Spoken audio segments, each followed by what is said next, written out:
Border Patrol will maintain a presence in Chicago for a long time, he says, and ICE is a separate entity under the Department of Homeland Security. In this clip, the narrative flips completely because crime in a major blue city plummets right after a massive federal enforcement blitz. We're talking Border Patrol, ICE, CBP, Chicago leadership, and a political collision between federal action and local ideology. An illegal immigrant now in custody for allegedly firing shots at Border Patrol agents over the weekend. The feds say he's an illegal alien out of Mexico with a long criminal history. Mike Tobin's got more on that. This time yesterday, we had no idea where this guy was. Mike, good morning to you. It's changed. And they say they got him. The headline in the Chicago Tribune this morning, Bill, is that Border Patrol is soon going to be leaving Chicago. I spoke with Chief Bovino this morning. He walked back that headline a bit, saying the fact that he may leave Chicago soon is possible and likely, but final plans are not concrete. And the very fact that future operations showed up in the headline of a newspaper could change things. And it does not mean that the enhanced immigration enforcement named Operation Midway Blitz is over. Border Patrol will maintain a presence in Chicago for a long time, he says, and ICE is a separate entity under the Department of Homeland Security. ICE has a permanent presence in Chicago and, according to DHS, is not changing posture. What has changed, according to Border Patrol, is the environment in which they work. Border Patrol and DHS blame the rhetoric coming from Illinois leaders, calling them everything from barbarians to Nazis for the fact that they're regularly mobbed, civilian cars chase them down and ram their vehicles, and on Saturday, they took gunfire. Vehicle rammings, physical assaults, now gunshots, bricks being thrown from roofs, and that type of thing. Local officials smear federal agents as violent monsters, yet all the violence is going toward them. And while these same leaders attack Border Patrol on moral grounds, those agents are literally the ones producing the biggest crime drop the city has seen in years. The rhetoric doesn't match reality, and the reality is embarrassing for Chicago leadership.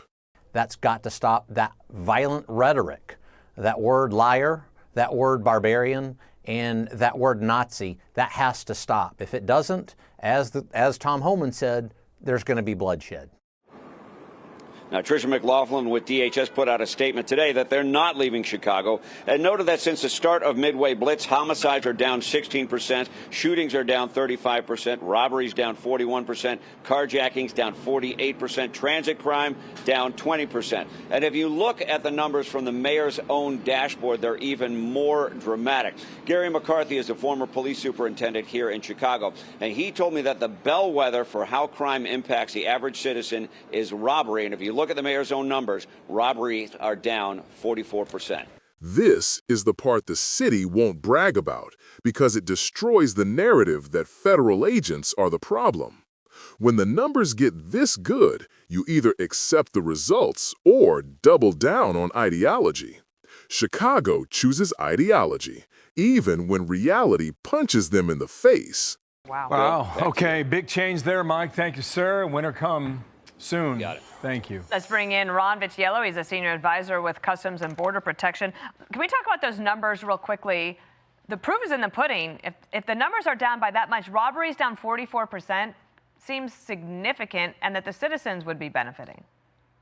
100%. You cannot replace boots on the ground. More cops arresting more criminals across the city, including the federal response, CBP officers, Border Patrol agents, ICE officials out there doing their job, protecting the city, despite the political rhetoric and despite the violence that they're actually facing. It's going to lower crime because you have more cops on the road.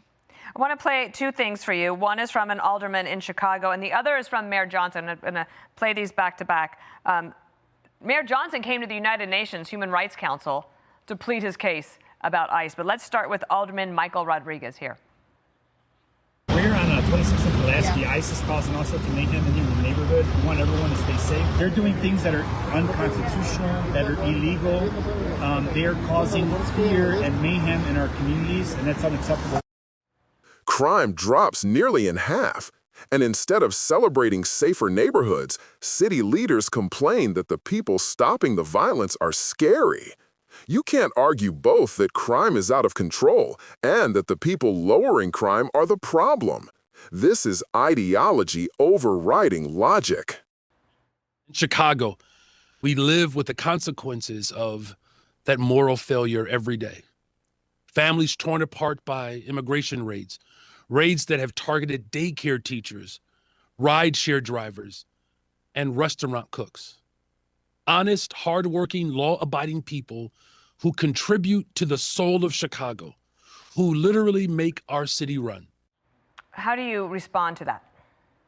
Well, if the city was well run, they wouldn't have $1 billion deficit going into another year of $1 billion deficit. They spend $17 billion of the taxpayers' money. You can see that they don't spend it on controlling crime.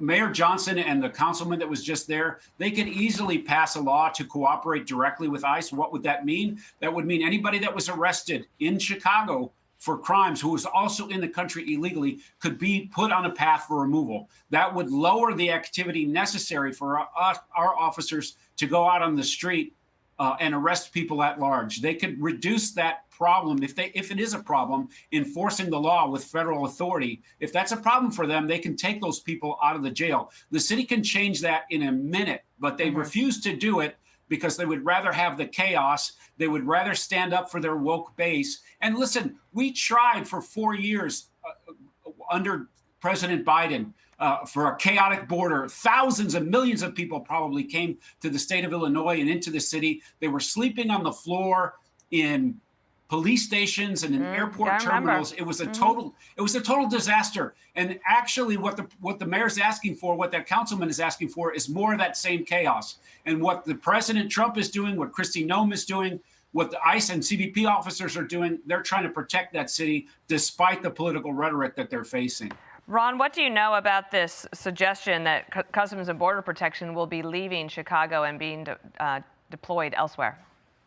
This mission will continue. We will continue to have a prioritization for getting the worst of the worst out of every single city in the United States. And if they're going to take a break out of Chicago, or if they're going to do use different tactics, the mission will continue at every level. All right, Ron. The last thing I would ask you is, do you know about the morale of the officers? Well, it's up. You can look at applications to the website to take the Border Patrol exam. ICE is doing record numbers in recruiting and hiring. We are doing the same here at CBP. Morale is off the charts because they know they have someone in the Oval Office that has their back. They know they have leadership at the department that wants them to succeed.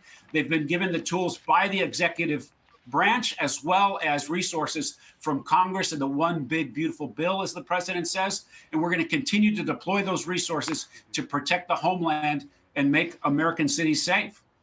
Ron, thank you for being here. We appreciate it. We'll follow the story and especially those crime stats. Thank you. Thank you. So, at the end of the day, crime plunges. Federal agents deliver results. And Chicago leadership is left arguing feelings while the stats scream facts. When ideology fails, enforcement steps in, and the results speak for themselves. If you want more breakdowns like this, make sure to subscribe. Stories like this are just getting started.